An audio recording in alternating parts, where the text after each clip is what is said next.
할렐루야. 예, 또 둘째 날 이렇게 함께 해주셔서 감사하고, 또 바쁜 이민 생활 중에 그 주중에 우리가 이렇게 모인다는 게 쉽지 않은데 함께 해주셔서 감사합니다. 하나님께서 여러분들 오늘 이렇게 함께 오게 해주셨는데 이렇게 본전은 찾아가야 되지 않겠어요? 그죠? 예, 이렇게 힘들게 오셨는데 정말 인생에 남는 날 또 하나님께서 특별히 성령 하나님 통해서 여러분들에게 말씀하시고 또 뭔가 인생의 터닝 포인트를 만드는 귀한 시간 되길 축복합니다. 네, 어저께 우리 함께 이렇게 은혜를 나누고 아까 전에 우리 전우사님을 만났는데 우리 전우사님이 우리 사모님이 이제 우리 전우사님을 어제 말씀 듣고 은혜 받아가지고 제가 분명히 물어보지 말라고 그랬는데 전우사님한테 나 사랑해 이렇게 물어본 거예요. 그랬더니 우리 전우사님이 수박씨를 뱉었다고 이렇게 피드백을 주셨어요. 역시 이게 살아있는 교회, 말씀을 막바로 적용하는 이런 교회 좋습니다. 아름답습니다. 그 부부가 그렇게 서로 원래 맞지 않는 채로 결혼을 하는데 이렇게 비슷한 사람이 되어가는 거, 이게 이제 성령 안에서 미치는 거예요.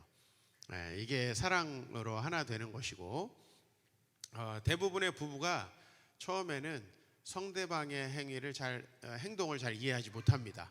집집마다 사랑을 표현하는 방식도 다르고 사람들마다 말하는 방식도 다 달라서 우리 경상도 사람들은 그냥 평범하게 말하는데 우리 서울 사람들이 듣기에는 화가 굉장히 많이 나 보이고 또 시비 거는 것처럼 보여요. 그죠? 근데 제가 대구에 집회 가가지고 대구 남부교회라는 데 이제 집회를 가가지고 식사를 하는데 막 목사님하고 장로님이 서로 반말을 하는 거예요. 근데 그게 반말이 아니고 경상도 말이더라고요. 근데 이게 존댓말도 아니고 반말도 아니고 묘상한 말을 하는데 거기다가 톤이 또 막 올라갔다 내려갔다 올라갔다 내려갔다. 그죠? 우리나라에서 가장 중국 사람이랑 비슷하게 말하는 분들이 경상도 분들이잖아요. 그죠? 서울 분들은 이렇게 톤이 똑같아요. 그죠? 저도 설교하느라 막 안 자게 하려고 막 올렸다 내렸다 하는 거지 원래 이렇게 모노토너스한 톤인데 경상도 분들은 막 성조가 있어가지고 막 오빠야 막 하면서 막 이렇게 왔다 갔다 해요. 근데 그게 싸우는 게 아니라는 걸 알고 나중에 좀 안심했어요. 밥 먹는데 어찌나 불안하던지. 그게 우리가 이제 서로 다른 것들을 좀 알게 되어가는 과정인데, 이제 우리가 오늘은 상처와 복수심을 치유하라 이런 제목으로 우리들의 예전 이야기들 한번 우리가 살아왔던 것들 정리하고, 여러분들이 이제 공동체로 만났잖아요. 근데 어떤 분들은 어렸을 때부터 좋은 목사님 만나가지고 신앙생활해서 그냥 교회라면 너무 좋아, 여기 와서 박 목사님을 만나도 그냥 너무 기대가 돼, 이런 분도 계시겠죠. 근데 극단적으로는 저희 교회에 이제 나오시는 집사님의 아내인데 이 아내분은 나오지는 않으세요, 교회를. 왜 이렇게 안 나오고 저에 대해서 굉장히 부정적으로 이렇게 생각하고 말씀하신다고 그래요, 집에서. 그 이유를 제가 들어봤더니 이분이 청년 때 정말 열심히 교회 생활을 하던 분이래요. 그런데 목회자에게 너무 큰 상처를 받은 거예요. 그러니까 저를 만나서도 똑같은 사람으로 이렇게 여겨지고 그 기억이 자꾸만 자기를 방해하는 거예요. 그러니까 참 저는 되게 안타깝다. 이렇게 우리들의 과거가 우리들을 이렇게 막고 아름다운 공동체를 파괴하는데 그러면 안 되겠죠. 그죠? 그래서 여러분들, 이 교회는 정말 다양한 사람들이 모이고 또 다양한 신앙 경험을 한 사람들이 모이고, 저희 교회에는 또 구원파를 한참 동안 믿다가 오신 분도 계시고요. 뭐 똑같은 목회자 자녀인데 아주 그 아버지가 장로님들에게 시달려 가지고 목회를 포기하신 분의 아들도 있고, 아버지가 아주 목회를 잘하시고 이렇게 그 자녀인데 아버지가 신앙을 독립시켜 줘가지고 우리에게 오신 분도 있고. 그러면 이분들은 전혀 다른 경험들을 이렇게 공유하고 있잖아요. 그래서 이런 다른 경험들을 공유한 우리가 어떻게 정말 사랑으로 하나 될 수 있을까 하는 건 되게 어려운 일입니다, 사실은. 교회가 하나 되자고 맨날 얘기하지만 사실상은 되게 오래된 얘기이고, 여러분들이 뭐 똑같이 예수를 믿는 분과 혹시 결혼을 한다 하더라도 그 분이 교회에서 경험한 것들이 다르기 때문에, 그죠? 아내는 열심히 신앙생활 하기를 원하는데 남편은 너무 교회에 이렇게 깊이 인벌브 되지 마. 그죠? 왜? 그분은 그렇게 했다가 어려운 일이 있으셨던 분들이에요. 근데 우리가 하나님을 믿으면 제대로 깊이 온전히 믿는 게 좋죠. 그렇지 않습니까? 어제 하나님의 우리에게 주신 계명이 첫째는 뭡니까? 마음을 다하고 힘을 다하고 목숨을 다하여 내 하나님 여호와를 사랑하는 겁니다. 그죠? 그러니까 쉽게 말하면 올인하는 거예요. 그런데 내가 과거에 그렇게 믿다가 공동체는 사람으로 구성되기 때문에 사람들 사이에 힘들고 어렵고 미성숙한 분들이 있다 보니까 그런 경험들이 생기잖아요. 그런 경험들이 하나님을 또 깊이 믿지 못하게 하는 이런 부분들을 우리가 어떻게 이해하고 해결할 것인가. 그래서 오늘도 마찬가지예요. 이 얘기를 듣다 보니까 우리 남편이 상처가 많네 이렇게 생각하지 마시고 내 얘기, 내 예전을 돌아보면서 그렇게 생각하시면 좋을 것 같습니다. 저는 그 나는 자연인이다라는 프로그램을 예전에 참 많이 봤습니다. 어떤 부분이 좀 재밌냐면은 물고기 잡는 부분. 저는 이렇게 어렸을 때 저희 외갓집에 가가지고 늘 물고기를 잡으면서 이렇게 놀았던 기억이 나가지고 뭐 저의 어렸을 때 추억도 생각나고 이렇게 그런 부분도 되게 좋고요. 또 요리라는 거를 할 수 있는 여유가 전혀 없이 이렇게 집에 들어가면 항상 쉬기 바쁘고 이렇게 살아와가지고 그냥 한가하게 그 출연자들이 요리해가지고 밥을 해먹는 것도 이렇게 볼 때 마치 우리 리틀 포레스트 그 영화 보면은 좀 우리가 약간 힐링이 되는 것처럼 그렇게 자연인을 많이 봤습니다. 그런데 이제 이 자연인이 처음에는 어떻게 이런 데 살아요? 막 이렇게 하면서 막 여기도 보여주고 여기도 보여주고 뭐 가서 자연인이 만들었던 집도 보여주고 뭐 정원도 보여주고 산에 올라가서 약초도 캐요. 그죠? 콘티가 그렇단 말이에요, 대체로. 그러다가 이제 밥을 먹고 앉아서 차를 마시면서 왜 여기 올라오게 됐느냐 이제 하면서 이제 이야기가 전개가 되잖아요. 이 자연인이 된 것은 두 가지더라고요. 하나는 암 같은 질병. 어떤 질병이 걸려가지고 자기가 질병을 낫기 위해서 기존의 삶과 완전히 단절하고, 그죠? 이렇게 가는 경우. 그 다음에 다른 하나는 사람들에게 엄청나게 상처를 받은 경우더라고요. 예?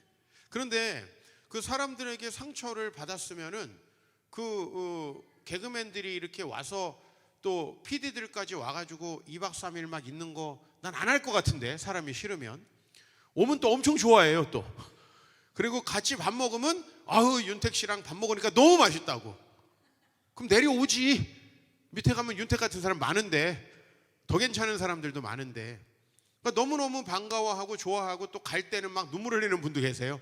꼭 다시 놀러 와요. 근데 내가 거기서 뭘 느끼냐면 참 사람들의 사랑이 필요하고 공동체가 필요한 분들인데 뭔가 상처 때문에 이제 하나 될 수 없이 결별을 택하는 거죠. 결별을 택하는. 거기에서 좀 우리인의 모습을 발견하는 거죠. 사랑하고 싶어서 결혼했지만 또 그 결혼에서 힘들어하는 우리의 모습. 또 건강한 공동체를 찾아서 우리가 정말 주 안에서 행복하려고 교회를 오는데 이제 와보면 막상 또 불편하고 힘든 모습. 이 부분 중에서 어떤 부분을 해결해야 되지 않겠습니까? 이 자연인들은 사실은 과거의 상처 때문에 본인들이 앞으로 누릴 수 있는 많은 행복을 놓치고 있다라는 거예요. 그게 저는 되게 안타까운 지점이고 과거의 상처 때문에 홀로 사는 걸 차라리 홀로 사는 것을 이렇게 택하고 있는데 사실 그들이 그 출연자들과 함께 더불어 기뻐하고 함께 밥 먹으면서 막 즐거워하는 표정들을 보면 그 상처를 넘어서야만 하지 않느냐라는 거예요. 교회 공동체도 마찬가지입니다. 처음에 어떤 분들이 오시면 목사님 저는 소그룹 하는 거는 부담스럽습니다. 다른 사람들하고 이야기하다가 옛날에 상처 입은 경험들이 있어요. 그죠? 근데 사실상은 여러분 얘기하는 것을 얼마나 사람들은 좋아합니까? 사람들이 제일 좋아하는 건 자기 얘기를 들어주는 사람들이 옆에 있는 건데 그러면 우리도 다른 사람의 이야기를 들어야 되는데 말이죠. 그 행복들을 너무 많이 놓치게 된다는 겁니다. 제가 교회에서 참 한 5년 전쯤에 이제 저희 교회에 오셨던 한 자매님이 있습니다. 이 자매님은 참 글도 잘 써서 한때 제가 책 낼 때 제 원고도 이렇게 교정해주고, 본인이 참 공동체에서 한참 이렇게 은혜 받고 할 때는 너무나 주변 사람들에게도 신앙적인 격려도 많이 하고 주변 사람 전도도 하는 분이에요. 근데 이분에게 어떤 과거를 트리거하는 어떤 사건이 일어날 때가 있어요. 그러면 정말 말도 안 되는 행동들을 하고, 그 말도 안 되는 행동 때문에 결국 공동체의 모든 지체들이 이 자매를 힘들어하고, 지금은 이 자매가 우리 교회를 떠나고 말았어요. 이 자매는 제가 이제 깊이 과거에 대해서 이야기를 했는데, 어렸을 때 아버지가 천하의 바람둥이였어요. 그러니까 계속 외도를 하고, 이 자매는 그 외도하는 분의 이제 큰 딸이었는데, 그리고 어머니를 폭행하고, 그래서 그것에 대한 상처를 너무 많이 받고, 심지어는 이제 그 외도하는 여성과 만나고 막 그와 싸우기도 하고, 이제 이런 경험들을 통해서 완전히 마음속에 상처가 크게 자리 잡고 뭔가 복수해야겠다라는 이 말이 생각에 자리 잡은 거예요. 이분의 이제 증상은 무엇이었냐면, 항상 악몽을 꾸는 거예요. 뭔가 꿈속에서 싸워요. 어떤 새와 싸우든지 어떤 짐승과 싸워서 항상 위기에 몰려서 깨는. 근데 이 자매는 저랑 얘기할 때까지만 해도 본인만 그런 꿈을 꾼다는 사실을 잘 모르고 있더라고요. 거의 매일 그런 꿈을 꾸는데, 제가 그래서 야, 너무 힘들겠다 그랬더니, 다 그런 거 아니에요? 그런 사람 거의 없거든요, 사실. 그런 꿈을 꾼다는 건, 그리고 거의 잠을 항상 잘 못 자는. 그래서 그 부분이 교회 와서 이제 같이 선교 여행을 가면서 이렇게 꿈이 해결됐어요. 그래서 이제 은혜를 아주 많이 받았습니다. 그러면 이제 단기 선교에 좋은 기억이 생겼죠? 그럼 단기 선교를 또 가겠죠. 이듬해에 이제 사이판이라는 곳으로 단기 선교를 또 그 자매가 가게 됐습니다. 그런데 그 자매의 그 마음 속에 이제 자기의 상처가 온전히 해결되지 아직 않은 채로 그 자매를 트리거하는 어떤 사건이 일어났는데, 그게 뭐냐면, 이제 이 선교사님 댁에 이제 처음 도착해가지고 저녁을 먹고 잠을 자려고 하는데 강아지가 계속 신음하는 어떤 소리가 들리는 거예요, 이 자매님. 그래서 이제 그게 바로 이 자매가 자는 숙소에 바로 옆집에서 키우는 개들이 있었던 거예요. 옆집에서 키우는. 근데 이쪽 집이 이제 원주민들이 사는 집인데, 이 개를 방치해가지고 거의 이제 강아지들이 거의 죽을 것 같은 상황에 이렇게 놓여가지고 낑낑거리는 거예요. 지금 생각해 보니까 이 자매님이 그 강아지에게서 자기를 발견했던 것 같아요. 그러니까 그걸 견디지 못하는 거예요. 그리고 이제 자기는 이 선교 안 하겠다고.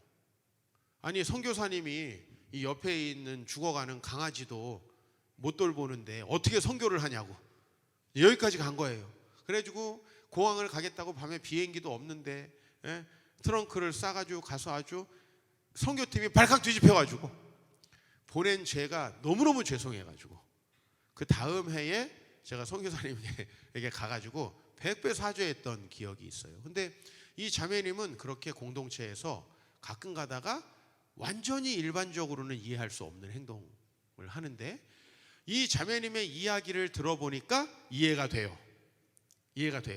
그러나 그거를 모든 사람이 이렇게 이해할 수 있을까요? 그러니까 이야기를 들어보면, 뭐 예를 들면 나는 자연인이에요. 자연인 가서 막 자기 혼자서 산속에 막 7,000m, 700m, 800m 멧돼지 나오는 곳에서 혼자 살아요. 그런데 왜 사냐 하면, 이 땅에 여기에서 직장 다니면서 너무 힘들고 또 결혼 생활에서 힘들어서 상처받고 해가지고 들어갔어요. 다 이해가 되죠? 그러나 여러분, 그렇게 따져서 우리가 상처받고 하면 학교 다닐 수 있는 사람이 있을까요? 학교에서 상처받는 사람. 가정을 이루고 살 수 있는 사람이 있을까요? 남자를 만날 수 있는 사람이 있을까요? 남자한테 상처 안 받아본 분 계세요? 저도 여성에게 상처받은 적이 있습니다. 그러면 교회에서 여자 성도님들 볼 때마다 거기다 강 씨를 만날 때마다 제가 그 자매가 생각나면 어떻게 삽니까? 그죠? 그러니까 우리 과거가 지금 우리 현재를 설명하긴 합니다만은 하나님께서는 분명히 다른 길을 주신다는 거예요. 그 사건들이 만들어내는 미래에 끌려가면 안 된다는 것이죠. 그죠? 사탄은 이걸 공격하는 겁니다. 과거의 목회자들에 대한 안 좋은 기억, 선생님에 대한 안 좋은 기억, 어떤 남성과 여성에 대한 안 좋은 기억, 그리고 놀라운 건 이제 멕시코의 한 의사가 이제 이 동성애자들이 왜 동성애에 빠지게 됐는지를 다 조사를 했습니다. 94%가 이성에 대한 상처에서부터 시작하는 거예요. 이성에 대한 상처. 그러니까 이성에게 너무 깊은 상처를 받다 보니까 이성과 그 사랑을 나눌 수가 없게 되는 그런 마음 속에서 어떻게 되는 거예요? 이제 동성과 자연스럽게 가까워지고, 거기에서 가까워지다 보니까 사람에게는 다 성욕이라는 게 있잖아요. 그 성욕을 거기서 만족할 수 있는 길을 찾다 보니까 동성애로 빠진다는 거예요. 여러분, 이해는 되죠? 이성에게 너무 상처받아서 안타깝죠? 마음 아프고. 나도 이 자매, 우리 교회에서 그 개사건, 우리 교회에서는 되게 유명한 사건입니다. 사이판 개사건이라고 되게 유명한 사건인데 사실 이해가 됩니다. 그렇죠? 이 자매는 그 학대받는 강아지에서 어렸을 때 아버지에게 상처받고 마음으로 학대받는 자기가 보이는 겁니다. 견딜 수가 없는 겁니다. 그래요, 여러분. 이게 너무너무 이해되고 공감되고 또 이렇게 그 자매를 이해해 주려고 해도 공동체 전체가 그거를 항상 이해해 주기는 쉽지 않습니다. 그렇죠? 그 이상 행동을 어떻게 이해할 수 있겠습니까?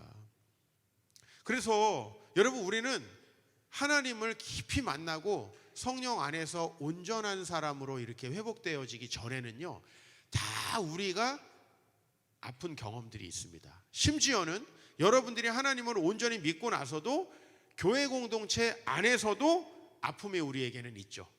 없습니까? 아픔이 있을 수밖에 없다는 거예요. 사람들끼리 있는 공동체니까. 우리가 이런 이미지를 한번 오늘 떠올려 봅시다. 복수는 나의 것, 뭐 이런 제목의 영화 보셨죠? 가운데는 이제 넷플릭스에서 작년입니까? 재작년입니까? 아주 유행했던 이제 우리 더 글로리, 뭐 찬란한 나의 복수. 실제로 제가 더 글로리를 보면서 무슨 생각을 했냐면 되게 비현실적이라는 생각을 했어요. 내가 만난 모든 상처 입은 사람은 복수도 못하고 망가져요. 예? 막 선생님이 돼가지고 걔네 반 담임되고 이런 일이 있나요?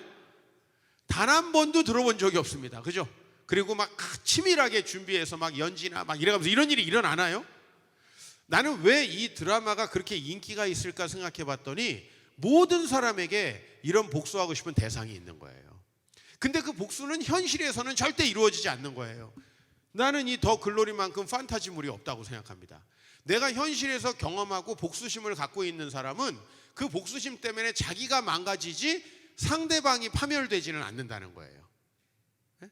상대방이 파멸됩니까? 연진이가 파멸돼요? 아니에요. 연진이는 연진이대로 교만하게 살다가 하나님이 파멸시키지 그 사람에게 직접적으로 복수하는 사람은 거의 없다는 거예요. 왜 그렇죠? 그 복수심 때문에 자기가 망가져요. 자기가 반사회적인 사람이 돼요. 어디에서도 성공하지 못해요. 왜? 되게 건강한 동기가 있어야 사람은 사회에서 성공할 수가 있거든요. 그래서 자기부터 망가지기 때문에 사실 이 세상에서 이런 일 겪지 않은 사람이 얼마나 있겠어요. 저희 교회에도 유난히 왕따 출신이 많아요. 그래서 교회 왔나 싶기도 하고. 왕따 출신. 여긴 어때요? 한국에서 왕따 돼가지고 혹시 오신 거 아니에요? 네, 우스갯소리로 하는 거예요. 진짜가 없길 바랍니다. 내 얘기인데 그렇다면 죄송합니다. 저는 초등학교 3학년 때 학교에서 똥을 싼 적이 있어요. 죄송합니다. 네, 더러운 얘기 해가지고. 그래가지고 저한테 똥싸개라는 별명이 붙었어요. 그 학교에서 4학년 때 전학을 가게 돼서 망정이지.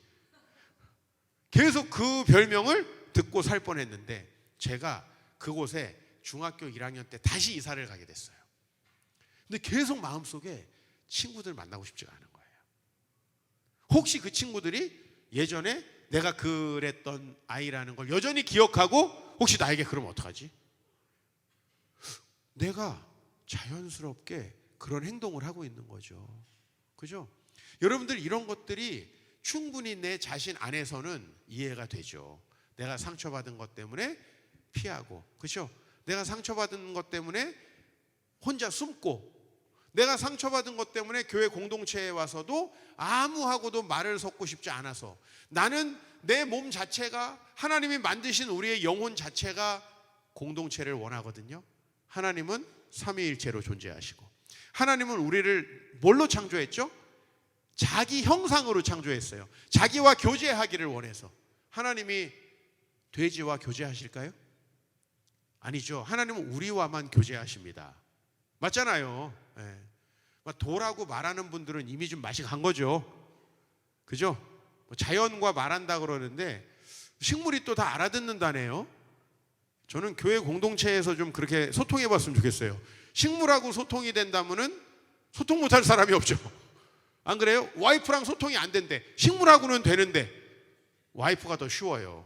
남편하고 목사님 소통이 안 됩니다. 남편을 사랑한다고 이렇게 말이라도 하잖아요.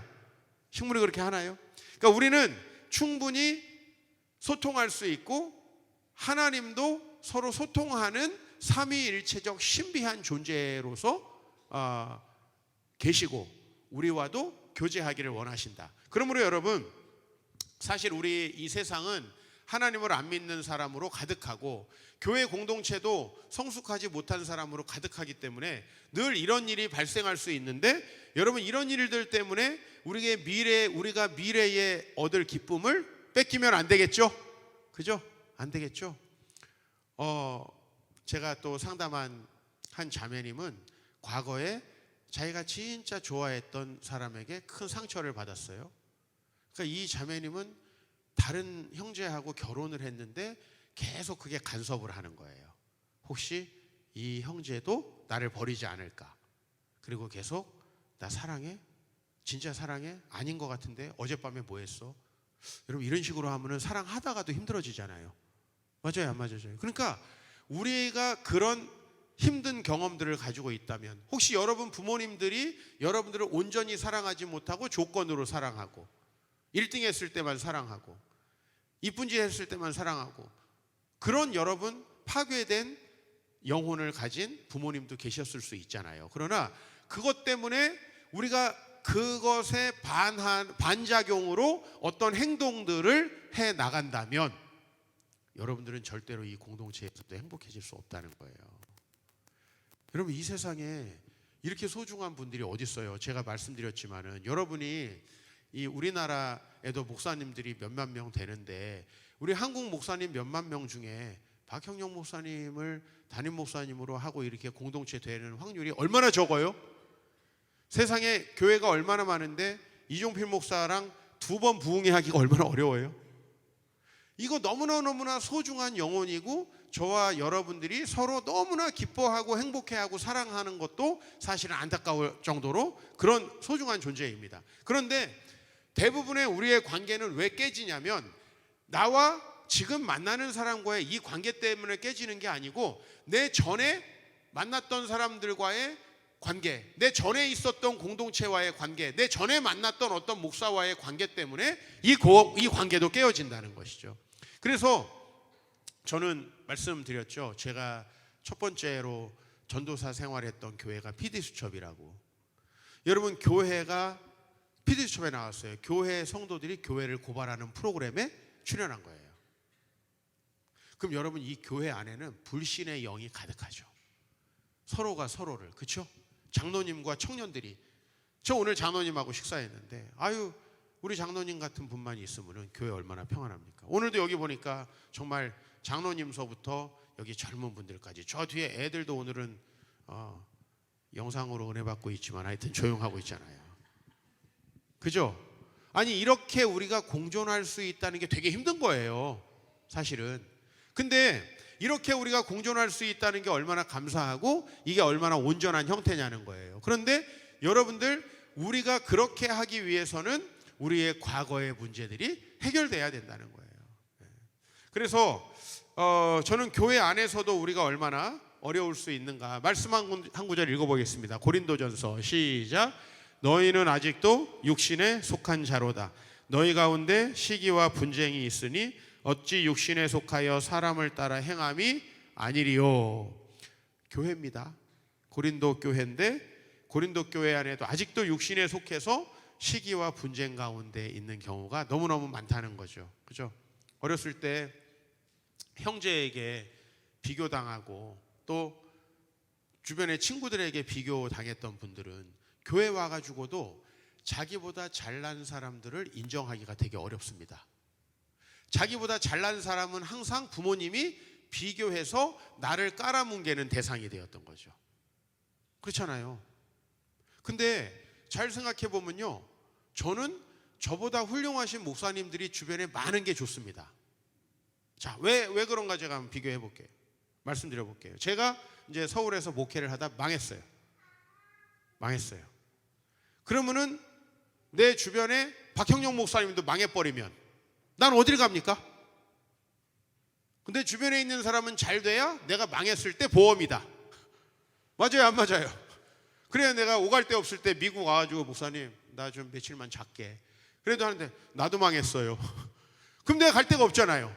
내 주변 사람들이 잘 되는 게 얼마나 좋아요. 내가 비즈니스를 하는데 주변 사람들이 같이 망하면, 아니 내가 비즈니스를 하는데 주변 사람이 망해서 우리 가게에 와서 밥도 못 먹는다. 그거보다는 주변 사람들이 잘 돼가지고 와서 가게에서 밥 먹는 게 좋지 않아요? 근데 우리는 어렸을 때 비교받은 상처가 있어요. 그죠? 기차 소리 안 들리게 문 좀 닫아주시면 좋겠는데요. 예. 추억이 좀 돋기는 하는데 기차가 빵빵거려서 나는 기차 소리 들으면 어렸을 때 외갓집 갔던 생각이 나서 기분은 좋아요, 사실. 자, 그런데 여러분, 우리가 하나님 앞에서 정말 좋은 공동체를 이루기 위해서 사실은 여기 모였지만 우리는 완전하지 못하잖아요. 그러니까 교회에서도 안 좋은 기억이 있을 수 있다는 거예요. 문제는 교회도 성숙해가는 과정이니까 그럴 수 있어 이렇게 하고 넘어가지 못하고, 어떻게 교회에서까지 내가 이렇게 상처받을 수 있을까? 정말 예수님은 없는 것 같아?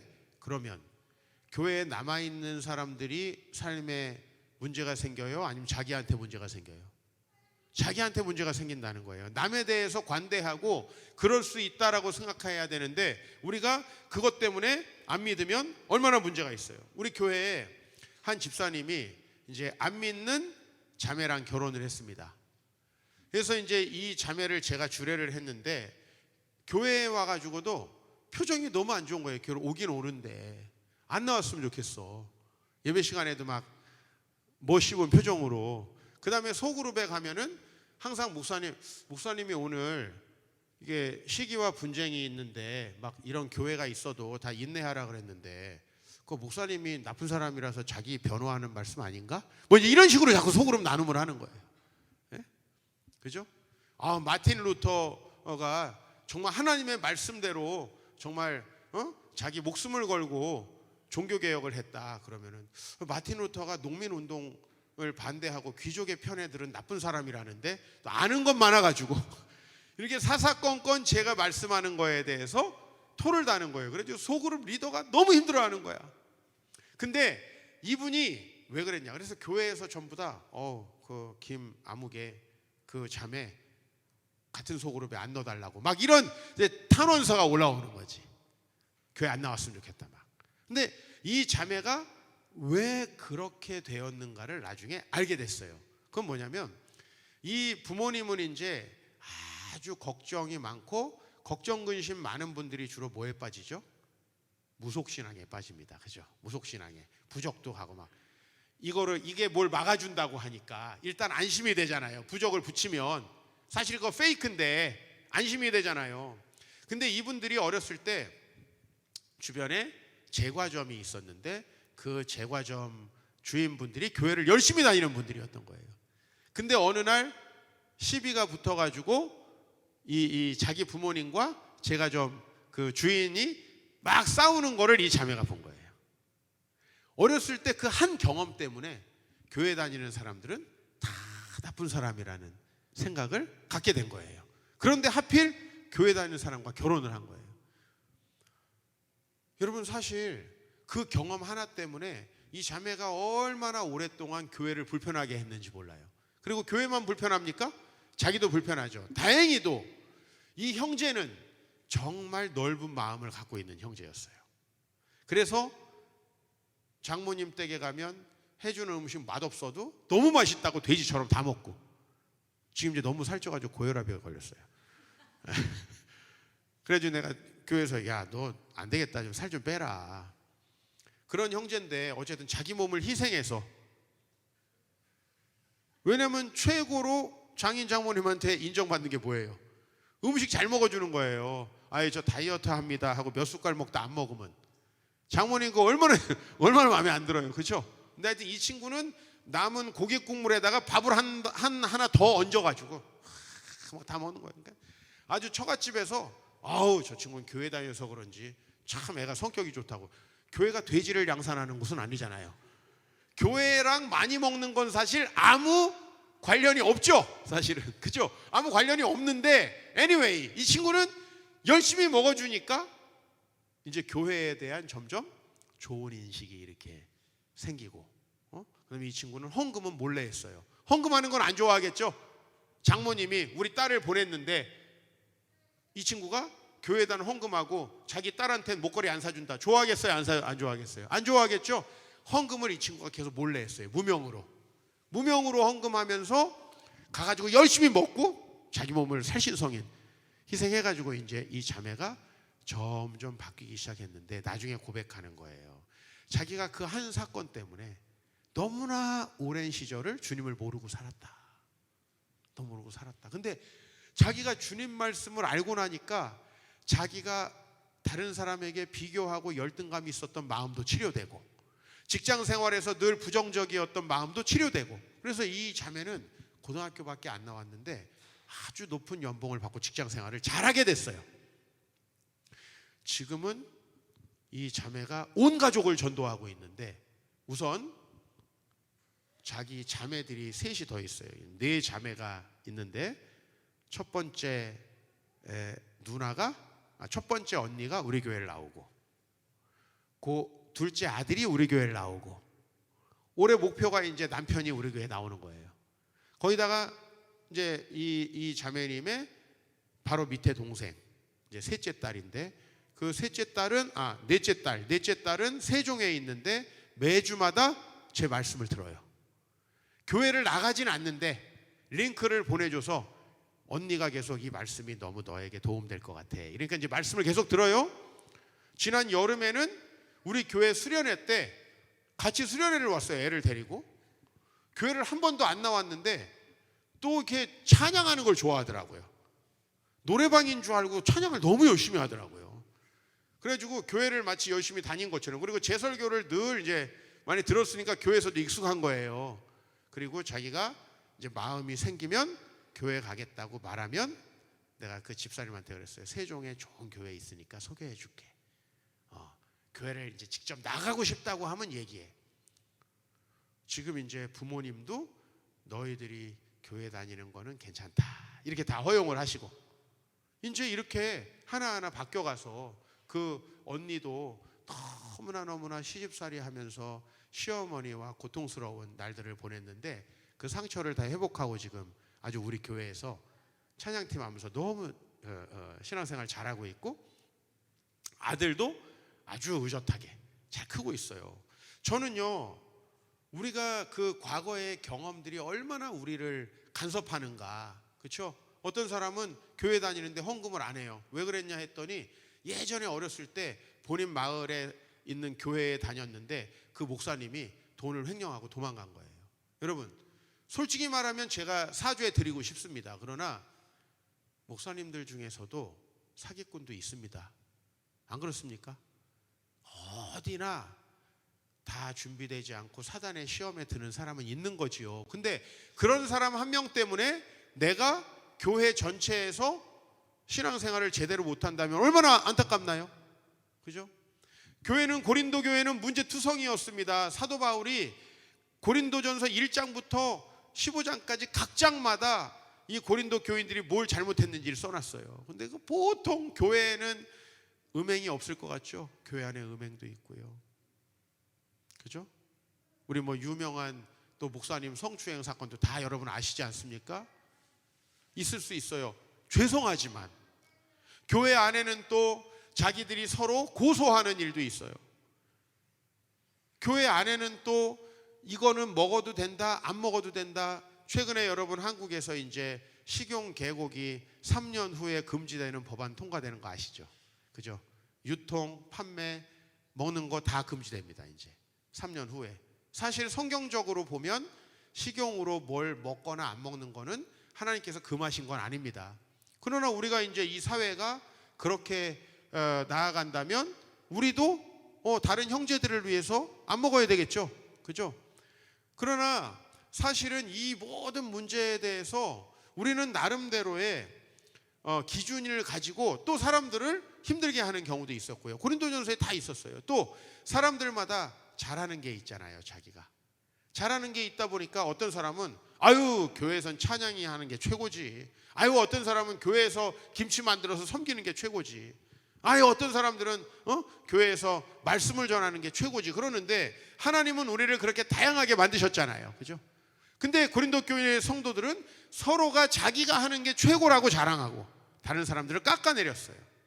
그래서 어제 우리가 고린도서 13장을 봤지만 사람의 말을 천사의 말을 하면 그리고 자기 몸을 다른 사람에게 불사르게 내어줄지라도 사랑이 없으면 아무것도 아니잖아요. 공동체가 서로를 사랑할 수 없으면 교회에 주신 은사마저도 여러분에게 주신 재능마저도 이 공동체를 파괴한다. 너무 안타깝잖아요. 성경 안에도 다윗은 자기 목숨을 걸고 골리앗과 싸웠는데 사울이 시기해서 죽을 뻔하죠. 한번 이렇게 한번 가정을 해볼게요. 내가 골리앗을 위해서 목숨을 바쳤는데 사울 왕이 날 죽이려고 한다. 이렇게 사울 왕에게서 나를 안 지켜주는 이런 하나님 내가 뭐하러 믿냐. 이렇게 됐으면 다윗은 없는 거예요. 얼마나 안타깝나요? 맞죠? 네. 요셉이 하나님이 있긴 뭘 있어. 난 잘못한 것도 없는데 나를 이렇게 이방 나라에 팔게 하더니 어떤 이상한 여자가 나를 유혹해가지고 내가 하나님 앞에서 어떻게 죄를 짓습니까? 하고 그 간음을 멀리 했는데 나를 감옥에 넣다니 이런 하나님이면 내가 뭐하러 믿냐? 그랬으면 요셉은 없는 거죠. 그러면 생각해 봅시다. 그 요셉의 말이 맞는다 할지라도 요셉의 미래가 행복했을까요? 불행했을까요? 사실요, 우리에게 닥치는 불행한 일보다 더 심각한 문제는 그 불행한 일이 우리의 행동을 왜곡해가지고 우리 미래를 더 불행하게 만든다는 거예요. 여러분이 여러분의 남편을 만나기 전에 있었던 상처들이 회복되지 않으면 여러분 남편과도 불행하게 살 수밖에 없고, 여러분이 여러분의 이전에 다니던 교회에서 혹시 상처를 받았다고 해도 그 상처 때문에 내가 교회를 안 다닌다면 미래는 더 불행해지는 거예요. 저도 아버지가 목사님이셨는데 부부싸움 하는 적도 있었고 아버지가 소명이 흔들려가지고 방황하는 적도 있었습니다. 저는 아들로서 다 봤습니다. 그러나 저희는 아버지에게 좋은 걸 기억합니다. 제가 여러분에게 아버지에게 나쁜 거 얘기하는 거 봤나요? 여러분 굳이 나쁜 걸 기억해가지고 아이고 뭐 아버지가 하나님을 믿으면서 목회자였는데도 그렇게 하는데 무슨 하나님이 있어, 이렇게 생각하면 저의 미래는 어떻게 되는 거예요? 너무 불행해지는 거죠.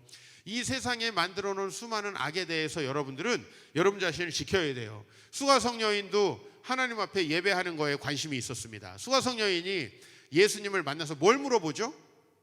뭘 물어봐요? 근데 우리 조상들은 이 산에서 예배하라고 하는데, 아니 저 예루살렘 사람들은 저 산에서 예배하라고 하는데 어디서 예배하는 게 맞는 겁니까? 예배에 대단히 관심이 있던 사람이죠. 근데 사실 수가성 여인은 만나는 남자들마다 자기를 버렸습니다. 그죠? 그래서 예수님이 너 남편을 데려와라. 그랬더니 남편이 없다 그러죠? 그죠? 없는 게 아니라 5번째 남편까지도 자기를 떠나버린 거예요. 그죠? 그러면 이런 상처와 아픔 속에서 아니 그 모든 남자들이 날 버렸는데 내가 어떻게 좋은 가정 이룰 수 있습니까? 사람들이 다 나를 손가락질 하는데 하나님을 믿는다고 예배한다고 하는 사람들도 나를 더러운 여자라고 손가락질을 하는데 내가 교회에 무슨 소망이 있습니까? 여러분, 그렇게 하면 맞죠? 이 말이 이해되죠? 그러나 그 말이 이해된다고 해서 그런 행동을 할 때 그 미래가 행복해지는 건 아니라는 거예요. 저는 우리 형제 자매들과 상담해 보면 다 맞는 말이에요. 부모님이 이렇게 얘를 어렸을 때부터 학대해가지고 얘가 부모님 앞에서 말을 안 하다 보니까 이렇게 다른 사람 앞에서 말하고 의사소통하는 걸 힘들어하는구나. 다 이해가 돼요. 그러나 이 세상 모든 사람이 그래서 저 형제는 맨날 말이 없구나. 내가 결혼해줘야지. 그런 생각이 드나요? 네? 그런 생각이 드나요? 그거 이상한 거잖아요. 저 자매는 상처가 너무 많아가지고 이상한 짓을 하는구나. 내가 품어줘야지. 그 생각이 드나요? 아니라는 겁니다. 그래서 우리가 하나님 앞에서 길을 찾아야 되는데 문제는 이 세상은 이걸 전부 다 훈련하지 않고 나를 훈련할 생각하지 않고 나는 이래서 이렇게 됐어 하고 계속 변명한다는 거죠. 그 모든 변명은 맞습니다. 맞지만 하나도 도움 안 돼요. 제 훈련이라는 책에 그래서 이런 글귀가 있습니다. 어떤 유형에 속하든지 사람은 누구나 사건들과 환경들로부터 마음의 상처를 입는다. 그죠? 상처는 막 A형 막 극 I만 입는 줄 아는데 다 입습니다. 무슨 얘기냐면 내가 어떤 사람을 만났는데 그 사람이 나를 힘들게 하면요, E는 공격적으로 그 사람에게 상처를 받은 것을 표현하는 거고 I는 속으로 표현하는 것뿐이에요. 동일한 게 있어요. 내 행동을 왜곡한다는 거예요. 내가 어떤 사람에게 상처를 받았다고 해도 다른 사람을 만나서 그 상처 때문에 내 행동이 왜곡되면 안 되잖아요. 근데 그 사건이 E나 I나 어떤 형태의 사람이든 내 미래에 부정적인 영향을 미쳐요. 문제는 상처를 잘 해결하지 못하면 그것이 우리 삶에 무의식적으로 매우 부정적인 영향을 미치게 된다라는 것이죠. 그래서 그런 부정적인 생각은 우리의 미래를 왜곡해요. 그죠? 그래서 내면으로 상처받고 나 같은 사람은 아무것도 아닌가 보다라고 생각하는 사람은 늘 자포자기하고 좌절감 속에 살아가겠죠. 여러분, 사람들이 여러분을 만나면요, 여러분은 어떤 상황에서는 여러분들을 칭찬하는 분들도 계셨을 거고 어떤 분들은 여러분을 뭐라고 하는 분이 있었을 거예요. 예를 들면 내가 되게 노래를 잘하고 운동을 잘해요. 수학 선생님이 여러분 칭찬할까요? 아니겠죠. 수학 선생님은 너 왜 방정식도 못 푸냐 하겠죠. 그럼 음악 선생님은 칭찬하겠죠. 그죠? 근데 우리는 주로 뭘 기억하냐면 수학 선생님의 말을 기억한다고요. 그렇죠? 또 모든 형제들이 똑같은 자매를 좋아합니까? 어떤 형제는 키 큰 자매를 좋아하고 어떤 형제는 키 작은 자매를 좋아하고 어떤 형제는 좀 스키니한 자매를 좋아하고 어떤 형제는 좀 그래도 통통하게 살집이 있는 사람을 좋아하기도 하고 어떤 사람은 또 말이 없이 들어주는 사람을 좋아하기도 하고 어떤 사람은 아주 애교 있고 말을 많이 하는 사람을 좋아할 수도 있습니다. 모든 사람이 나를 긍정적으로 평가할까요? 그럴 수 없다는 거예요. 그런데 우리는 그렇게 부정적인 이야기 때문에 좌절감을 갖고 그 다음에 이제 반대로 좀 자기가 외향적인 사람은 공격성을 띠고 다른 사람에게 공격을 하는 거죠. 그러면 고립이 됩니다. 주변에 사람이 아무도 없게 되잖아요. 여러분 혼자서 나 같은 사람은 아무것도 아닌가 보다. 당신이 하는 게 뭐 있어? 여자가 그러니까 A형은 이렇게 되겠죠. 그죠? B형은 이렇게 되겠죠. 맨날 소리 지르니까 집에 가면 애들이 항상 없어. 그죠? 여러분 바퀴벌레 많은 집이 불 딱 켜면 바퀴벌레 싹 없어지잖아요. 그런 것처럼 아빠가 집에 들어가서 불을 켜면 애들이 다 자. 내지는 자는 척. 이게 공격성이에요. 인간관계 고립되는 거예요. 그 사람이 교회에 오면 그 사람이 소그룹 배치되면 나는 무슨 일 있어요 하고 다 사람들이 소그룹에 안 나와. 그죠? 내 주위에 소그룹에 안 나오면 자기를 생각해 봐야 돼. 그죠? 그리고 이상 행동을 한다는 거예요. 이제 그것이 오래 지속되면은 머릿속에서 자기가 안 좋은 기억만 쫙 연달아서 기억을 하면 어떻게 돼요? 그게 이제 죽고 싶은 생각까지 가는 거죠. 자, 그래서 우리 이제 하나님은 어떻게 하시는가에 대해서 한번 생각해 봐요. 여러분들에게 우리는 가해자가 될 수도 있고 피해자가 될 수도 있지만 우리는 일반적으로 스스로를 가해자라고 생각하나요? 피해자라고 생각하나요? 이 세상은 피해자밖에 없어. 피해자 모임, 가해자 모임 보셨어요? 그러나 우리가 상처를 입힌 만큼 우리는 상처를 입습니다, 사실은. 그렇게 생각하는 게 맞죠? 하나님께서는 상처를 입혔다고 생각하는 사람을 보호하고 계신다. 말씀 읽겠습니다. 시작. 자에게서 도피하는 성을 삼아 살인자가 회중 앞에 서서 판결을 받기까지 죽지 않게 하기 위함이니라. 이 구약 성경에는 도피성이라는 특별한 제도가 있는데요. 누군가가 사람을 죽였습니다. 그 사람이 고의적으로 일부러 죽인 게 아니라 실수로 우발적으로 전혀 죽일 마음이 없었는데 그렇게 할 수도 있기 때문에 가해자를 하나님께서는 보호하기 위해서 도피성을 만듭니다. 맞잖아요. 피해받은 사람 입장에서는 가해한 사람을 무조건 죽이고 복수하고 싶잖아요. 근데 하나님은 생각하게 하는 거예요. 왜 그 사람은 그렇게 했을까? 그렇게 할 수밖에 없었던 어떤 이유가 있었을까? 타당한 이유가 있다면 이 사람을 살려줍니다. 도피성을 만든 거예요.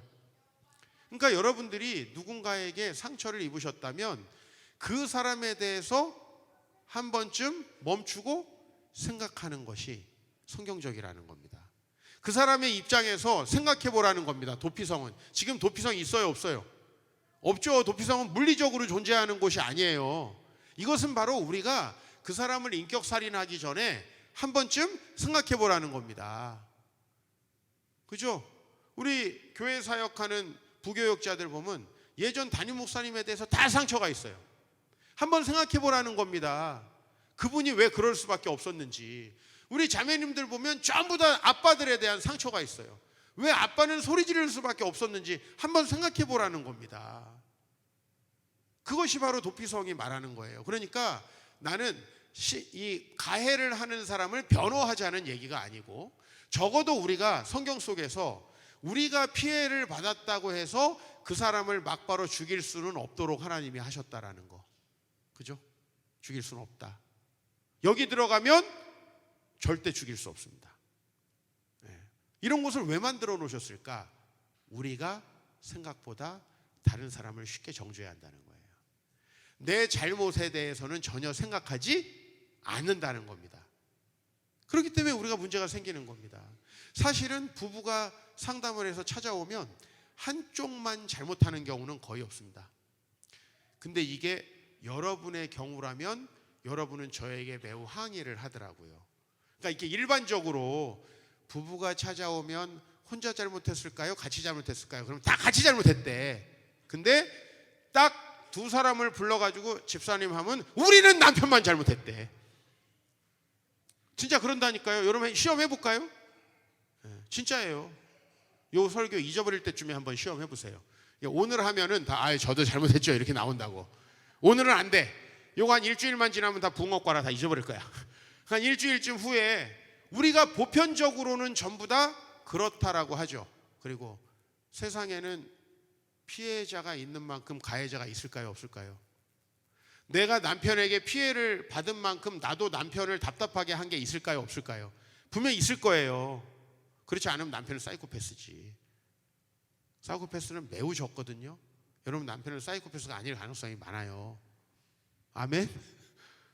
아멘 해요. 아멘. 근데 나의 경우에 들어오면 아니라고 얘기하는 거예요. 이 상담이라는 게 희한해요. 해보면. 그러니 제정신은 아닌 거죠 우리가.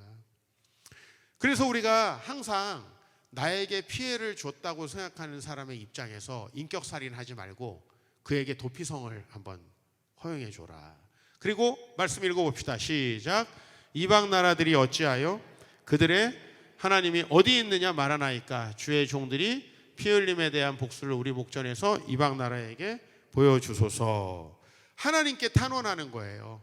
하나님 진짜 그들이 잘못했다면 하나님 그들에게 복수해 주십시오.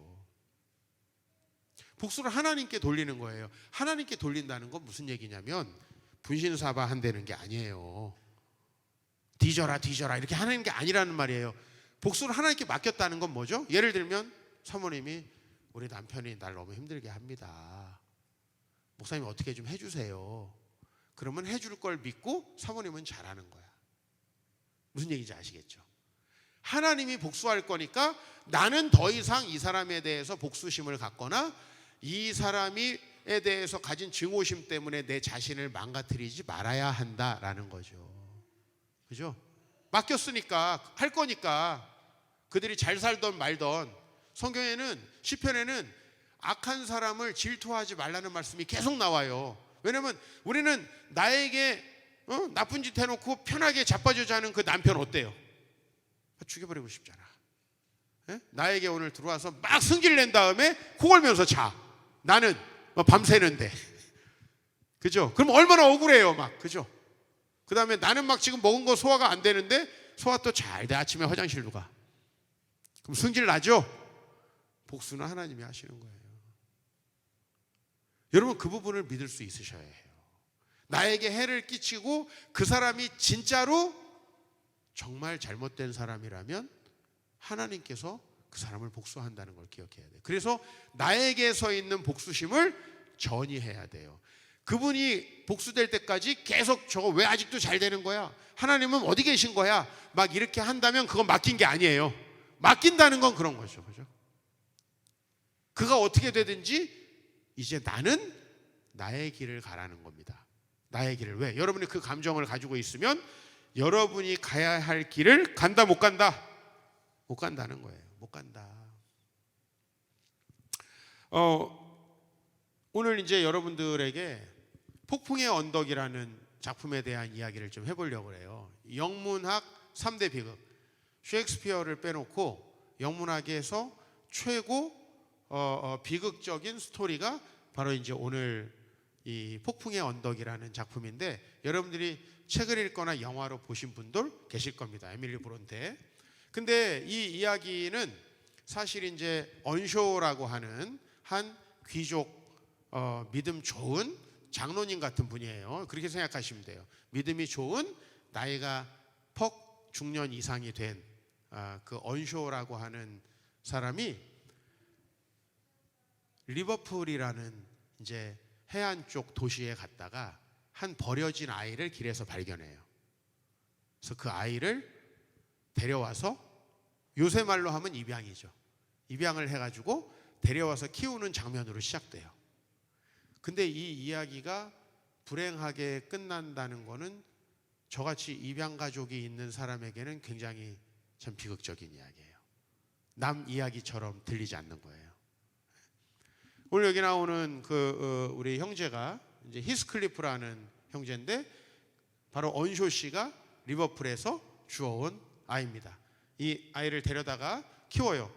이것은 바로 신앙에서 발원된 이 언쇼라고 하는 가문의 이제 아버지 언쇼 씨가 얼마나 훌륭한 사람인가를 보여주는 거예요. 그런데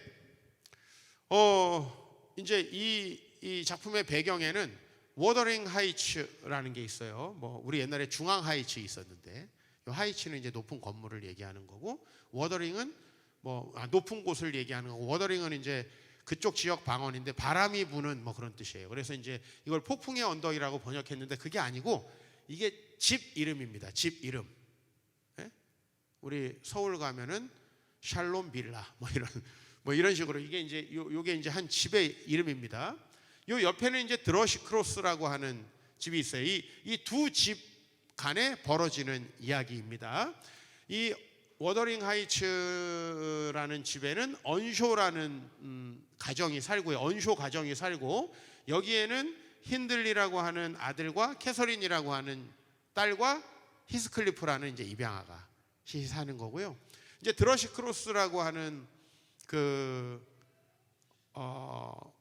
이것도 집 이름입니다. 그 옆에 있는. 근데 저거는 이제 크로스는 어디가 만나는 지점을 얘기하죠. 그죠? 그래서 이제 드러시 크로스는 종달새가 왔다 갔다 하는 곳, 뭐 이런 뜻입니다. 그런 뜻인데 어쨌든 집 이름이니까 그건 여러분이 두 개를 아시고, 이 집에는 린튼이라는 집 가문이 그 아들은 에드가, 딸은 이사벨라.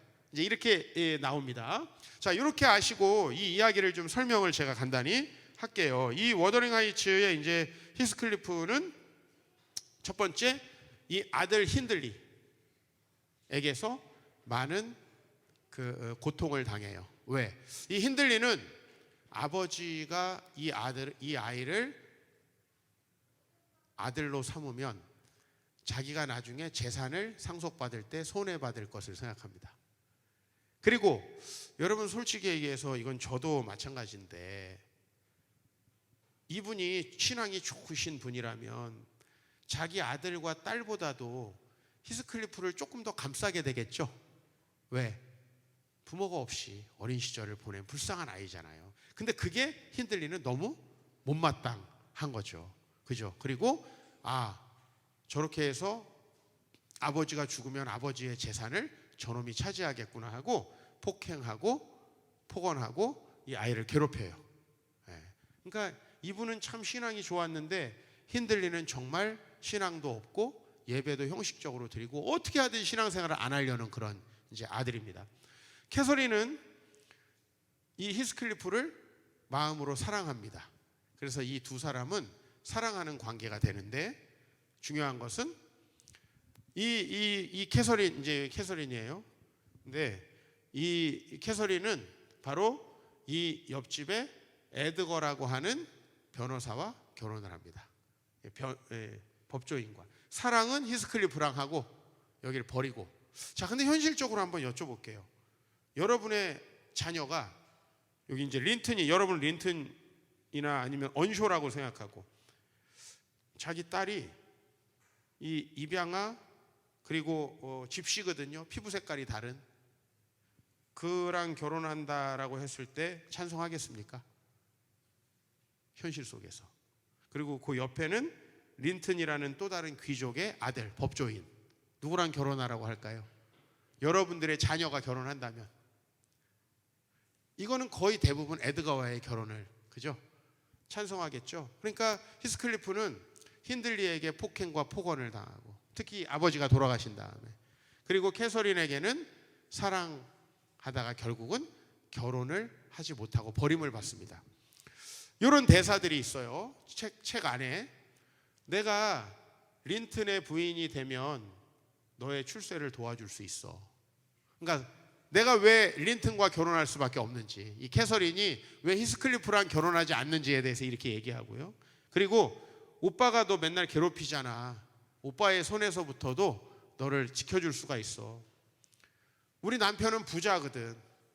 부유한 우리 남편의 그 부유함으로 나중에 너가 뭔가를 할 때도 도와줄 수 있어 하고 자기가 너를 사랑하지만 결혼은 왜 린튼과 해야 되는지를 설명해요. 납득이 돼요? 안 돼요? 이 히스클리프 입장에서 납득이 안 되죠. 솔직히 자기는 버림을 받은 그러니까 어렸을 때도 부모님께 버림을 받았습니다. 그 다음에 자기의 형제에게도 버림을 받았습니다. 자매에게도 어떻게 됐어요? 사랑의 버림을 받았습니다. 그러면 이 형제가 망가지는 게 당연하죠. 그죠? 저는 이 대목에서 정말 여러분들하고 나누고 싶은 게 있어요. 그건 뭐냐면 우리의 과거를 종합해 보면은 우리가 망가지는 게 당연하다는 겁니다. 우리의 과거를 종합해 보면 특히 여기 나오는 히스클리프처럼 불행한 환경 속에서 자라면 더더욱이나 앞으로 망가질 확률이 높다는 겁니다. 제가 이 대목에서 되게 안타까운 겁니다. 예수님이 우리를 위해서 왜 오셨습니까? 예수님이 우리의 길이요 진리요 생명이라고 할 때 우리의 과거가 불행하면 우리의 미래도 불행해야 됩니까? 아니지 않습니까? 우리의 과거가 어렵고 힘들었더라도 그걸 극복할 수 있어야 되지 않을까요? 이게 신앙의 힘인 거예요. 그러니까 저는 여러분의 과거를 이해 못한다는 것도 아니고 여러분이 힘든 것들을 그게 뭐가 힘들어 이렇게 얘기하는 것도 아니고요. 저는 이 히스클리프가 이제 망가지거든요. 그게 너무 안타까운 겁니다. 그리고 우리는 이렇게 히스클리프처럼 고아는 아닐 수도 있어요. 그러나 저는 그런 아이랑 같이 살고 있고 그리고 저의 아들이 나중에 이런 경험을 할 수도 있어요. 그렇죠? 너 보니까 니네 엄마 아빠 진짜 아니던데. 네? 작년에 우리 아들이 1학년이 됐습니다. 그래서 유치부에 있다가 초등부로 올라갔습니다. 초등부에 올라가서 이제 작년 부활절이 됐어요. 우리 부목사님이 부활절이 됐으니까 부활을 설명해야 됩니다. 부활을. 그래서 이제 우리 부목사님 부활을 설명하려고 이제 준비해 온 설교에서 애들한테 질문이 나간 거예요. 자, 너네들 누구한테서 태어났어? 그랬더니 다 엄마 아빠에서 태어났지? 그런 거야. 난 아닌데요. 네. 그리고 그 부목사님 아들이 쟤는 아닌데요. 이론은 아닌데요. 그렇게 눈치가 없어. 그 질문을 한 부목사도 눈치가 없지만 아들도 눈치 없어. 근데 3학년이니까 아들을 눈치 있다기 기대하기도 어려워요. 그죠? 자, 앞으로 이런 일이 있을까요? 없을까요? 있을까요? 없을까요? 네, 그건 많을 겁니다. 우리 교회 애들은 목사님하고 사모님이 친엄마, 친아빠가 아니라는 거 다 알아요. 우리 막내 아들의. 앞으로 이런 일 있겠어요? 없겠어요? 그럼 에이 더러운 세상, 우리 아들이 이렇게 돼야 되겠어요? 안 되겠어요? 안 돼야 되겠죠. 맞아요? 안 맞아요? 그렇게 되면 안 되겠죠. 근데 그렇게 된다고 해도 이해는 돼요? 안 돼요? 되죠. 누군가가 우리 아들하고 만나다가 근데 나중에 장인 장모 되실 분이 이 아이는 입양하라는 걸 알았어요. 고아라는 걸 알았어요. 그래서 안 되겠네. 이런 일이 있을까요? 없을까요? 저는 있을 것 같아요. 있으라고 바라는 게 아니고 논리적으로 이런 일이 있을 수밖에 없다. 여러 자매님들, 이 세상 외모 지상주의 아니에요? 그죠? 네. 그럼 여러분 정말 더 이쁜 자매에게 남자친구를 뺏겨본 적 없습니까? 네. 그게 현실입니다.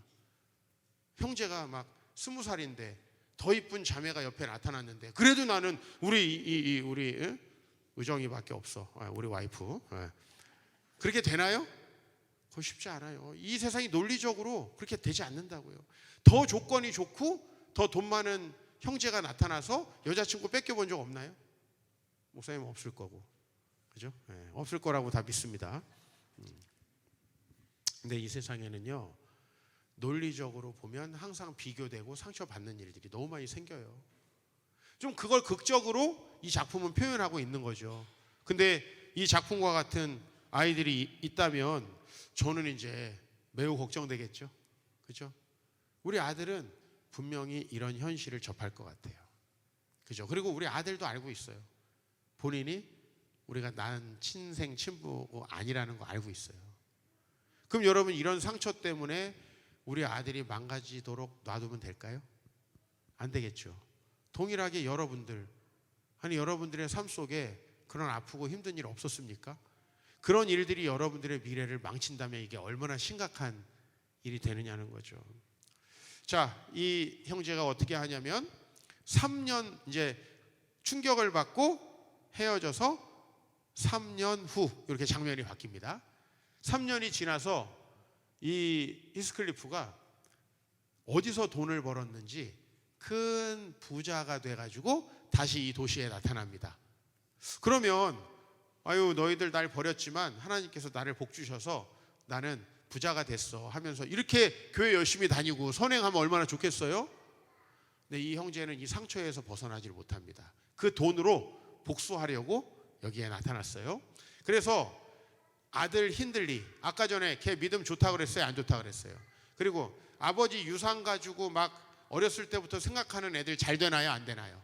난 강남에서 부잣집 아들들을 많이 봤는데 어렸을 때 아버지 유산에 대해서 신경 쓰는 애들이 일단 공부를 안 합니다.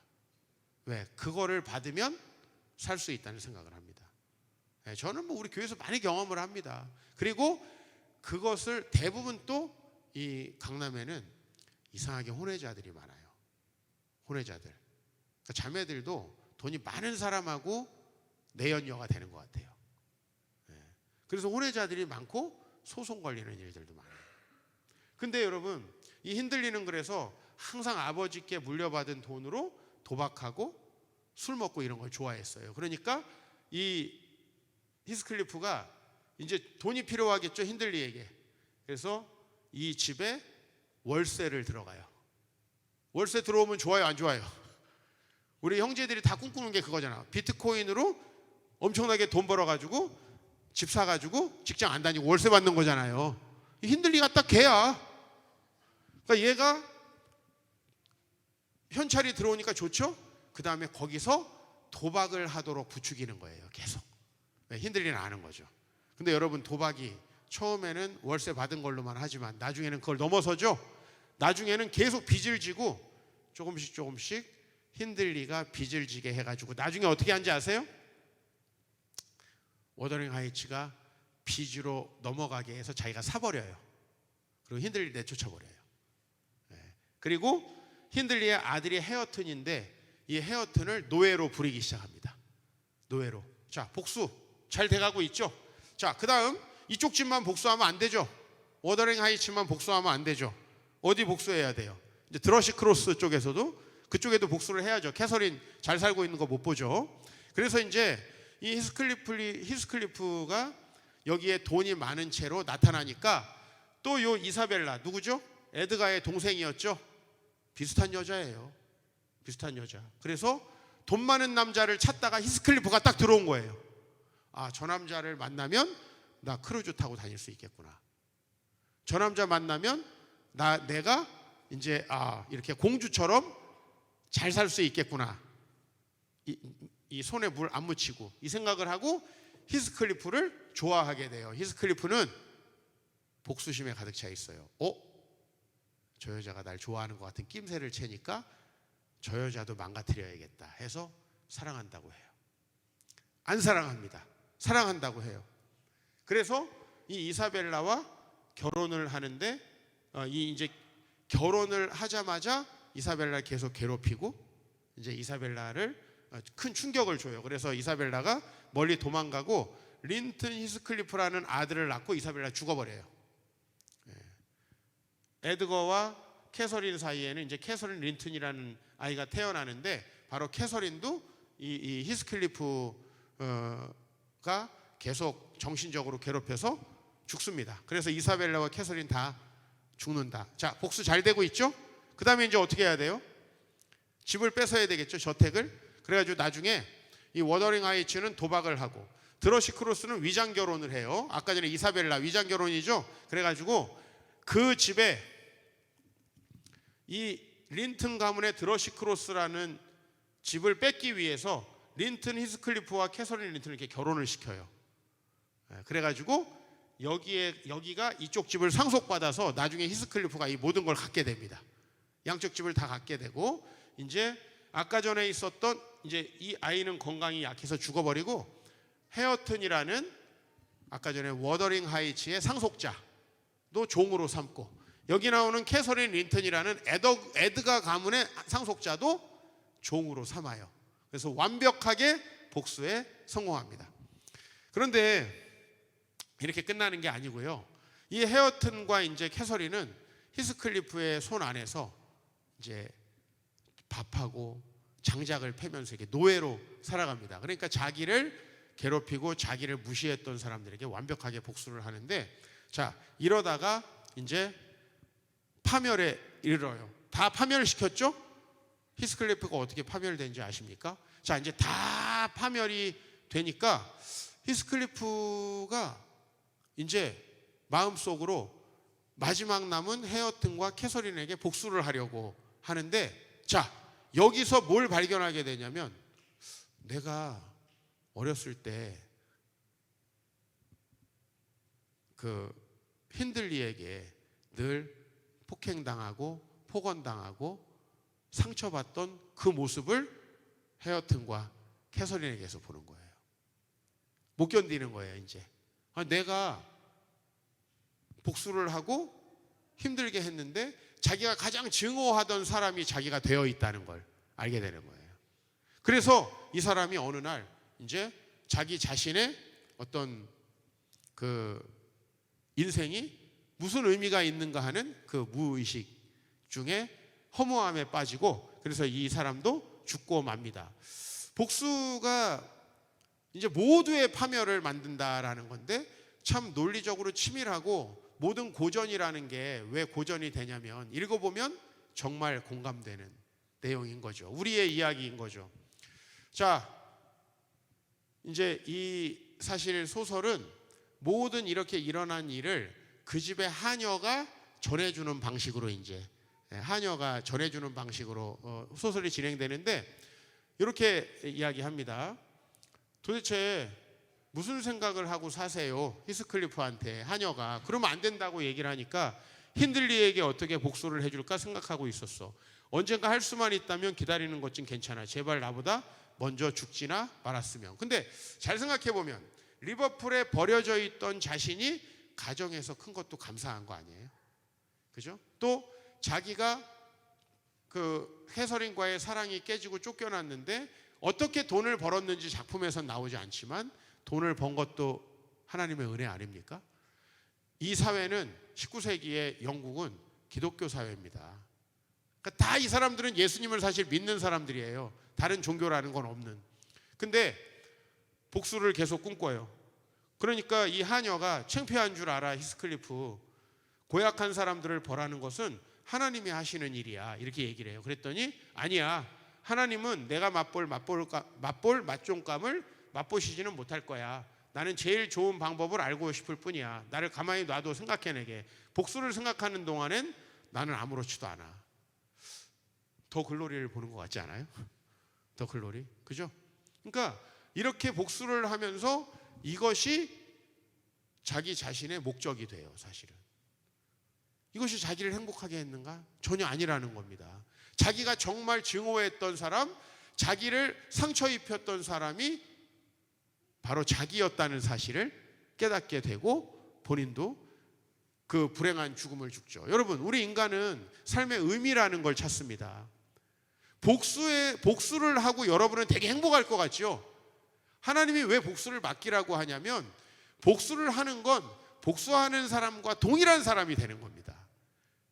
여러분이 복수하는 사람과 동일한 그런 존재가 되었다고 생각할 때 얼마나 여러분 자신의 삶이 초라하고 무가치하게 느껴질까요? 그걸 한번 생각해 보십시오. 그래서 우리 사무엘상 25장에 이제 우리가 놀라운 이야기가 있는데 다윗이 골리앗과 싸우고 사울이 다윗을 내쫓았을 때도 이 다윗은 영성을 잃어버리지 않았어요.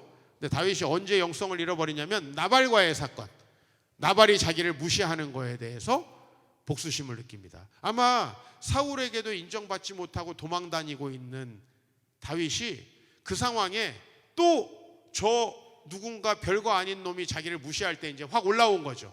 다윗은 그를 죽이러 갑니다. 싸움에 능한 사람이잖아요. 그런데 아비가일이라고 하는 나발의 아내가 다윗을 막아섭니다. 그랬을 때 또 내 지혜를 칭찬할지며 또 내게 복이 있을지로다.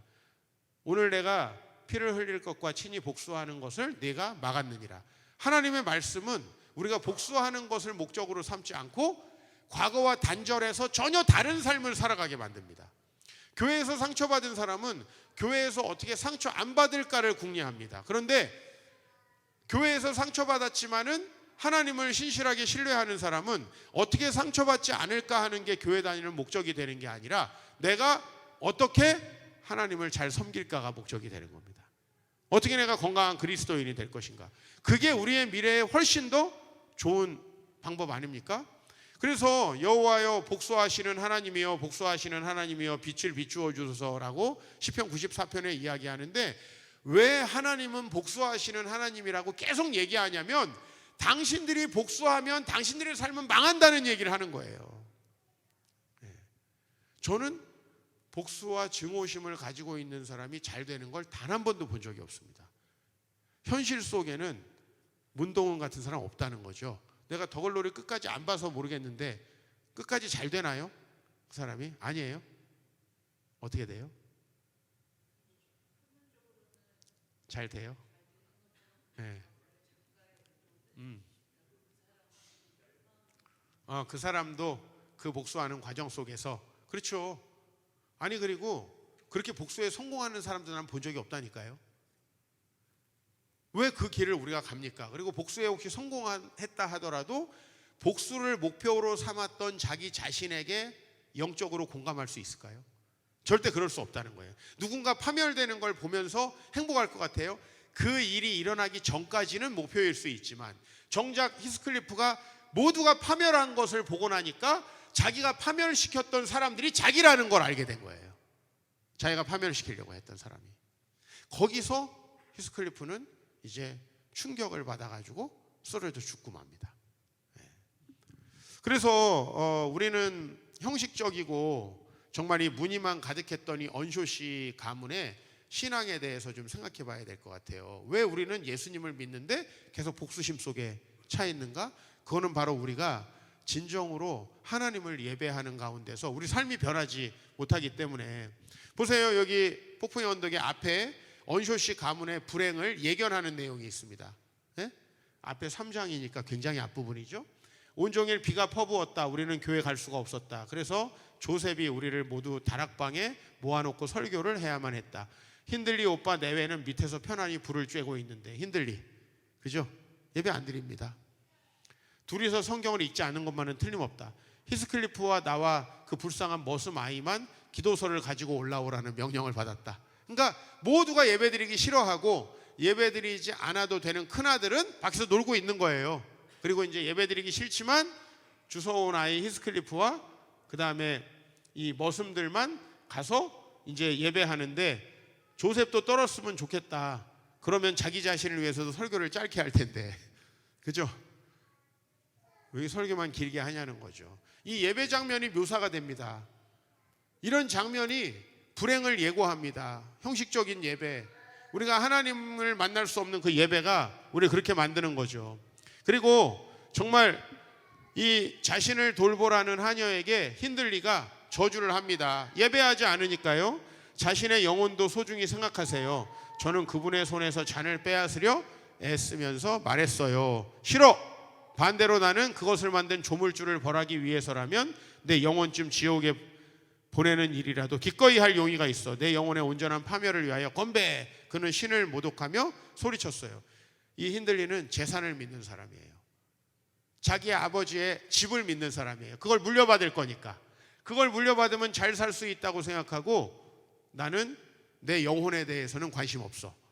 자신의 영혼도 소중히 생각하세요 말하는 그 신앙 좋은 하녀의 말도 무시합니다. 바로 이렇게 우리는 예배하지 않고 우리 자신에게 주어진 사건들 속에서 인과관계를 찾아가면서 우리 인생을 살아갈 때 결국은 히스클리프도 힌들리도 모든 사람 망할 수밖에 없다라는 걸 보게 되었습니다. 이 작품 속에서 안 망한 사람은 누군가요? 헤어튼과 캐서린입니다. 되게 불행한 환경 속에 있지만 마지막 장면은 이 헤어튼과 캐서린, 굉장히 불행하게 된 양쪽 집안의 상속녀 히스클리프에게 노예가 되었던, 근데 이 두 사람은 서로를 어려운 환경 속에서 돕습니다. 너무나 불쌍한 두 사람이잖아요. 근데 그 서로를 무시하지 않고 서로가 성장하도록 도와주고 위로합니다. 그리고 그렇게 살아가는 모습을 보고 히스클리프는 자기가 복수에 실패했다는 걸 알게 되는 거예요. 그래서 저는 이들이 바로 믿음 안에서 아름답게 서로를 존중하며 성장하는 것을 보여주면서 복수로 가는 사람은 망하는 걸 보여주죠. 저는 오늘 말씀으로 여러분들에게 예수께서 바로 우리의 길이요 진리요 생명이라고 했습니다. 이 말이 어떻게 보면 아유 예수님 믿으면 다 되나 보다 하는데, 우리는 너무 자동적으로 예수님이 아니라 우리의 과거에서부터 길을 찾아요. 우리의 과거로부터 그걸 보상받기 위해서 길을 찾는다고요. 어렸을 때 가난하게 살던 사람 돈으로 성공해봐야지, 이건 바로 예수님이 길이 아니라 그 돈이 길인 그 길을 찾는 힌들리 같은 사람이 되는 거죠. 예? 예수님만이 생명이라고 했는데 복수는 나의 것이다. 나는 복수하고 내가 복수하는 방법을 찾을 때는 살아있는 느낌이 들어 라고 얘기하거든요. 그게 바로 여러분의 인생의 목적이 무엇인가, 여러분은 지금 어떤 길을 가고 있는가. 나는 과거에 이런 상처가 있어서 지금 이렇게 살고 있어. 나는 과거에 이런 문제가 있어서 지금 이렇게 살고 있어 라고 여러분들이 이야기를 하신다면은 그게 바로 여러분은 교회에 다니지만 예수님이 길이요 진리요 생명은 아닌 거예요. 그 복수는 하나님께 맡기고 우리는 그 과거로부터 우리 자신을 구원해야 됩니다. 그래서 저는 참 감사한 게 오늘도 어떤 목사님 만나서 얘기했는데 저는 굉장히 가난하게 살았거든요. 근데 단 한 번도 직장 취직해서 돈 벌어야지 이 생각을 한 적이 없어요. 그게 너무 감사하고 저희 아버지도 저를 그렇게 가난한 환경에 키웠으면서도 돈을 버는 직업을 굳이 하려고 하지 마라. 저에게 늘 얘기하셨어요. 너가 가치 있고 소중한 일을 하면 하나님 돈을 주실 거다. 그렇게 가르치셨는데 저는 그게 참 감사해요. 제가 가난하게 살았지만 나도 가난할 수 있는 직업에 나를 던졌다는 거 난 그게 되게 감사해요. 가난한 걸 좋아하는 건 아닙니다. 여러분이 목사님 좋은 거 먹으러 가시죠. 저는 가난할 겁니다. 저 그런 사람 아닙니다. 그런 사람 아닌데 저는 그거에다가 내 인생을 걸고 싶지 않아요. 그걸 위해서 내 과거의 가난을 보상받기 위해서 제 인생을 걸고 싶지 않다는 겁니다. 마찬가지입니다. 어렸을 때 무시당했기 때문에 내 자식만큼은 내가 최고의 대학을 보내서 날 무시했던 사람들에게 보여주겠어. 이런 게 목적이 돼서는 안 된다는 겁니다. 자, 나는 그런 부모에게서 진짜 좋은 대학을 가는 아이를 못 봤습니다. 우리 교회에 최근에 MIT 공대를 나온 자매가 세 가족으로 왔습니다. 부모님은 서울대 의대 커플이에요. 거기다가 엄마의 집안은 돈도 엄청 많은 집안이랍니다. 이 자매는 우리 교회에서 아주 가까운 정말 비싼 아파트에 혼자 살고 있어요. 근데 이 자매는 날마다 마음의 질병 때문에 고통을 당하고 있고요. 직장 생활을 몇 번 하다가 다 한 달도 못해서 그만두고 지금은 아무 일도 하지 못하고 있어요. 왜냐하면 어렸을 때부터 부모님이 이 아이가 최고로 A 학점을 받고 최고로 좋은 점수를 받지 못하면 항상 이 아이를 학대했어요. 이 아이를 누구에게도 무시되지 않는 최고의 아이로 키우려고 노력했어요. 오빠는 떨어져 나갔어요. 엄마랑 연락을 안 하고 살아요. 이 아이는 착해서 엄마랑 계속 연락을 했는데 그 결과로 정신적인 심각한 질병이 걸려버렸어요. 저에게 계속 예수 믿으면 치료되냐고 묻는데 내가 지금까지 한 100번은 얘기한 것 같아요. 믿지 못해요. 날마다 두려워하고 가슴에 통증을 느끼면서 아무 일도 하지 못하고 살고 있어요.